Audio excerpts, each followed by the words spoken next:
Hi friends, have a nice day. Welcome to வித்யாவின் குடும்பம். இன்றைக்கி நம்ம என்ன பார்க்க போகிறோன்னா ஒரு சிம்பிளான ஐஸ்கிரீம் ரெசிபி தான் பார்க்க போகிறோம். அதுவும் எப்படின்னா வீட்டில் நம்மளுக்கு மிச்சம் இருக்குள்ள சாக்லேட்ஸ் வாங்கி யூஸ் பண்ணிவிட்டு அந்த சாக்லேட்டில் தான் நம்ம இன்றைக்கி பார்க்க போகிறோம். எங்கள் வீட்டில் இன்றைக்கி மெலடி சாக்லேட் இருந்தது, அதை வச்சு தான் நான் இப்போ பண்ண போகிறேன். அப்படி இல்லைனா கூட நீங்கள் ஒரு 10 ரூபாய்க்கு மெலடி சாக்லேட் வாங்கி ட்ரை பண்ணி பாருங்கள். ஃபஸ்ட்டு சாக்லேட்ஸ் எல்லாம் எடுத்து நல்லா கவரெல்லாம் பிரிச்சுட்டு ஒரு பேன் வச்சு அதில் இந்த சாக்லேட் போட்டுக்கோங்க. சாக்லேட் போட்டு இந்த சாக்லேட் மெல்ட் ஆகிறதுக்கு நான் கொஞ்சம் பால் ஊற்றிருக்கேன்.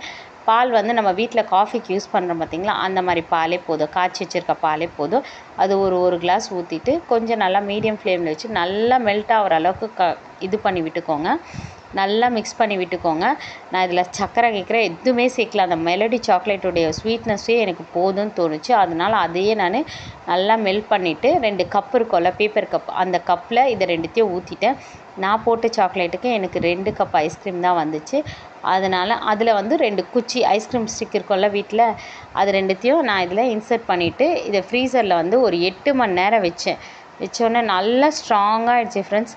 அதை எடுத்து சாப்பிட்டு டேஸ்ட் பண்ணி பாருங்கள். ஒரு தடவை ட்ரை பண்ணி பாருங்களேன், நல்லாயிருக்கும். தேங்க்யூ ஃபார் வாட்சிங் திஸ் வீடியோ.